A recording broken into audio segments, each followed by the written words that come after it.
Right.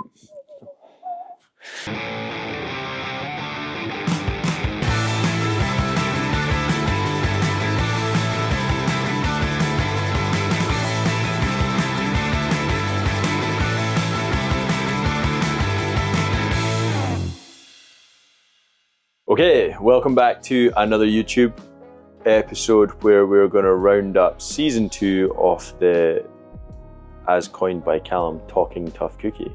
Yeah. So we're just going to quickly, round it up and just discuss what we thought of it and what we took from it, and yeah, where we're going to go next. I think I was amazed at how open people were coming into this. We weren't sure how well it was going to work and if people were going to be up for the chats. So I've been blown away by how open people were, how comfortable people were talking in front of the camera. Because I'm nervous talking in front of the camera. So to get people in and just hear them open up was really inspiring. And I don't know if people understood how busy the gym was at times with people being that open and honest about their lives. There was lots going on in the background. So that was interesting. I'll ask you the question first. Okay. What did you think of season 2 with the Talking Tough Cookie? I think, as I said there, I was just really amazed at how willing people were to come and take part in it. I think it's not an easy thing to, one, be open and then be open with a camera in your face at the same time. It's very tough. So I was impressed at people's willingness to come in and be part of it. Found it quite inspiring myself, just hearing people chat about their journeys and their lives, and you realise that everybody is on a very unique journey and everyone's got something that they're kind of battling with, as it were. So we're all going through something. Everyone's got their thing. And everyone's coping with it, Yeah. I think when you take a lot of the people at face value that come to the gym, you probably do, without even considering it, automatically think they must be quite resilient, they must be quite fit, healthy, happy-go-lucky, nothing really bothers them. But actually you'd be surprised at how many people, when you ask the question how are you? You're like, I could be better. Yeah. And they're in this environment. And I think everyone has their own kind of battles and demons and whatnot, and the one thing I took away from it was not going into it knowing what someone was going to say, was that everyone that we spoke to had this same coping mechanism, and that was doing something that was for them and active based. I think a lot of people still think this is all about go to the gym and do your resistance training, which is fucking great obviously, but Pamela, let's talk about the individual people. Pamela, dealing with a lot of stress throughout her life at different stages, and the gym would turn around and say to her you need to go for your open water swim. That's not training, but that's something that helps her fill her cup and de-stress. And then you've got there was Faye. A few people that said open water swimming was good. A lot of people jumping a lot. Are you going to do it now? I'm tempted. It wasn't. And then you had Faye, who openly said that just being out in nature, so going for walks, going for hikes, it's not resistance training, but she filled her cup by going out and doing something that was out in nature. And then you did have Jamie and James, who came into the gym and their coping mechanism was doing resistance training, and that's fine. And then you had Jim, who running, and you had Jess, who did it in a way to cope better with this pregnancy, and coming back to the gym postnatal in the future is going to be a lot easier.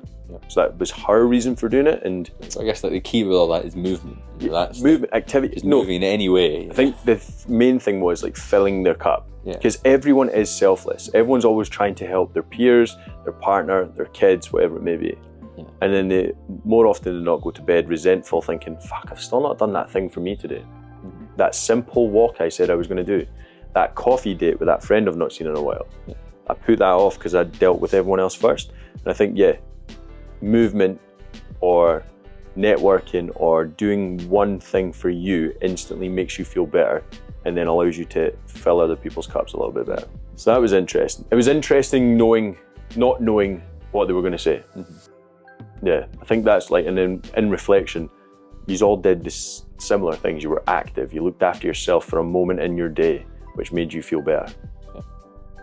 How did it compare with what you thought it might be going into it? Or did you have, was it what you thought it would be, or did it change and become something else? I thought that prior to James's video, where literally moments before it, we kind of tried to debrief him a little bit, just be open, be honest, talk about whatever you want, and we'll work with that.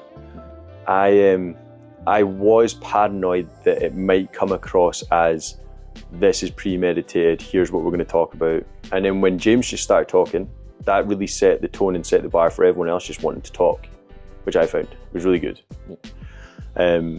So how did it compare to what I initially thought? It was a lot easier. I thought it was going to be people uncomfortable in front of the camera, really trying to draw out a conversation, but actually it's like, give us a wee insight to your background, and then they just start talking. And it was so interesting and enjoyable to sit and listen to everyone's different background, their different coping mechanisms, different stresses that they've dealt with, and different ways that they've gone about combating them kind of stresses and difficulties. It was easy. It was really easy. It was unbelievably easy to just sit and talk to someone. The difficult thing was just that camera there. And then James's video was really stressful to start with because the gym was very busy. And I thought maybe that's going to hold me back or hold him back, but no, he totally opened up and went for it, which was fun. I liked it. And it made the videos, it made them what they were. What were you expecting, and what was the comparison to that expectation in the actual? I think very similar to what you just explained there. You know, I worried about how easy people would find it with a camera, because I know just personally, you know, I've been filming. I've been in front of the camera filming myself and other people for a few years, and I still find it a bit nerve-wracking to do this. So, you know, for someone to just jump in front for the first time and then be very open, I thought this might be a bit tricky to get going, but actually very quickly sort of into it. And as I've said a few times now, I was amazed at how quickly people and how comfortable people were, and whether that's a bit of you as well, you know, putting them at ease, and you know, they know there is a relationship there and they're kind of comfortable chatting with you. But that makes me feel good as well, because I do suffer with imposter syndrome. So like when I'm asking a question and someone give me an open, honest answer, I do understand that there's a level of, there has to be some form of comfort there, which settles me down a little bit, which I really liked. Selfishly, I liked that. I liked how open and honest people were in front of me. And it was interesting because, like, unintentionally, we've kind of covered quite a broad spectrum of person as well with the guests that we've had on. You know, and that's not something we set out to do, but it just sort of happened that we've got viewpoints from all over. Different ages, different genders, different walks of life, phases in life. Like, I mean, going from, who would have been the oldest person that we spoke to? Would it have been Jim and Pamela, or like the older interviewees? And then we had the youngest one being Jess. Jess. Who, and everyone in between, from different places, doing different things with different struggles in life. But they've all come together, not found themselves here in this one thing, Tough Cookie Fitness, but they've all found that something like this helps.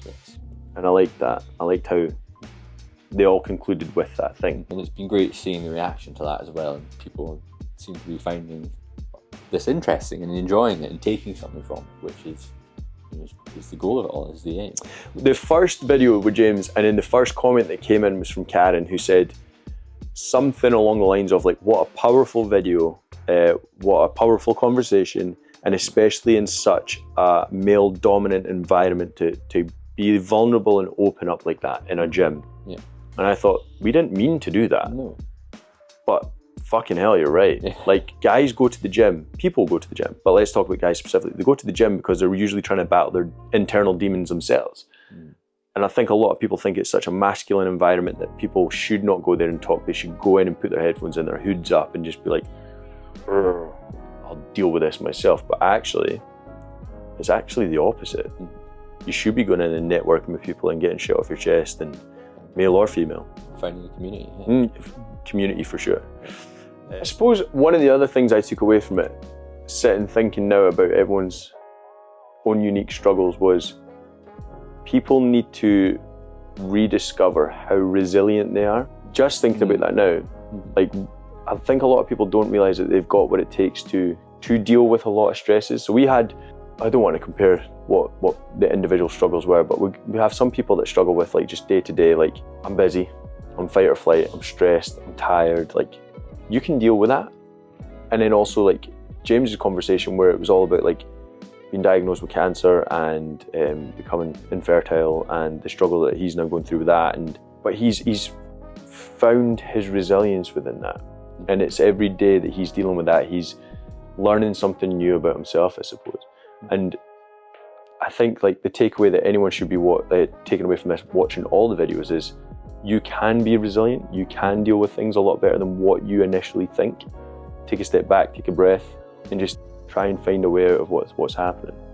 Does that make sense? Yes, and I think another interesting through line with it all is a few people kind of said that there's various things in life where if it's just the day-to-day busyness or something like an illness that you're fighting, there's a sense of a lack of control, and a lot of people, and I think myself included, use the gym as a way to gain some control back. And that was a common line of like working on yourself is a way to get back some control and feel that you do have like control over your destiny and what you're doing. And I certainly feel that from time to time, like coming back and refocusing and like lifting some heavy stuff makes you realize how capable you are and that you can. Yeah, and another thing, going back to Karen's comment on the chat, I think what Jim and I were talking about was sometimes just projecting your stresses, your thoughts and your struggles into the real world helps you declutter what's going on in your head. And I think the gym should be, and this gym especially is, a great place for that to happen. I've had some sessions with clients where sometimes training doesn't get done. We're between sets and whatnot, and we have a conversation, and that conversation just gets deeper and deeper and deeper, and we're actually trying to get to the point where we can declutter what's going on in that individual's head to then map out what she should do or he should be doing tomorrow. And I think the gym is a really good environment for that, because everyone's in there just trying to better themselves. What a better place to sit and have a conversation about, like, can you help me better myself? By sharing what you're currently doing to better yourself. Yeah. If that makes sense. I feel like this is going whoa. This is like whoa. But I like that. I like that part of the conversation with Jim, because I'm dealing with that a lot. And I think some of the conversations we had as well, I was sharing some of the things that I was struggling with, work-wise, behind the scenes with business, or juggling, running a business and trying to be there for Daisy and the wee one as much as possible. Like, sometimes sharing that in the conversation helped me realise you're doing all right. Yeah. You're doing fine. Just acknowledging. You just needed to get it out there. Get some of that kind of noise out, and just then it's out there. Well, I really enjoyed just having conversations with people. Yeah. I like talking. Yeah, you like talking to people, yeah. What else did you take away from it? Bearing in mind, we wanted you to be a part of it as well. Yeah. We wanted to have, it didn't really work. It happened once in Jim's video, but we want to really try and push it to the point where you've got one direction of conversation, I've got another direction of conversation, and we're kind of working with who we might be talking to create a really big conversation. So I did, I was always mic'd up in our conversations, but never. I guess it's difficult when you've got two people who are in conversation. I always felt I'd be interrupting the flow of it. And I also wasn't quite sure what I wanted to say.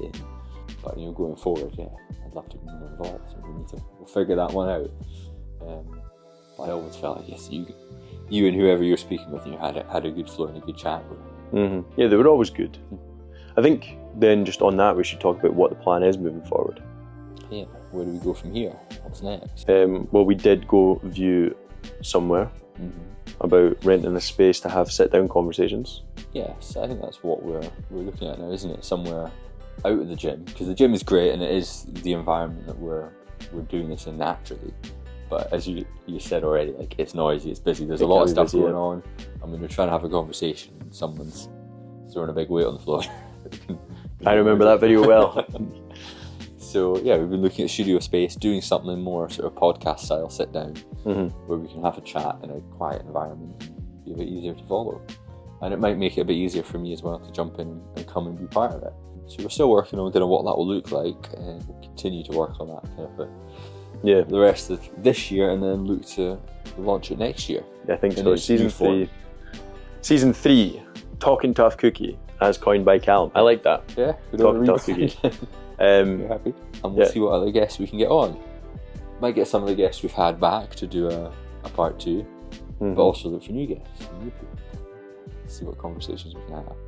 I think it's extremely powerful for anyone watching to realise that it's not me, the fitness professional, saying, hey, do your exercise, it makes you feel better across the board, but seeing and hearing someone else saying it, like, no, movements actually saved my life some of the times. Then that, people listen to that a bit more. Yeah. I think when you get multiple people saying the same thing and not just me, the guy that's doing it as a business, then that does put a bit of weight behind it too. Hang on, there's something in this. All these people are saying it, There has to be, yeah. But it's like, Right, anyway, I think we should wrap it up there. End of season 2.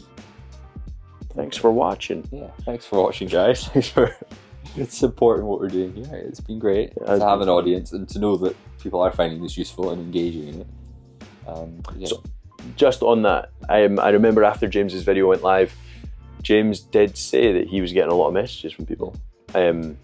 So that's good that people are anonymously going, do you know what, that video has ignited something in me to maybe go speak to someone or even speak to James directly, or so that's great. And if one person does that after any video, then that's a win. Yeah, that's a huge win.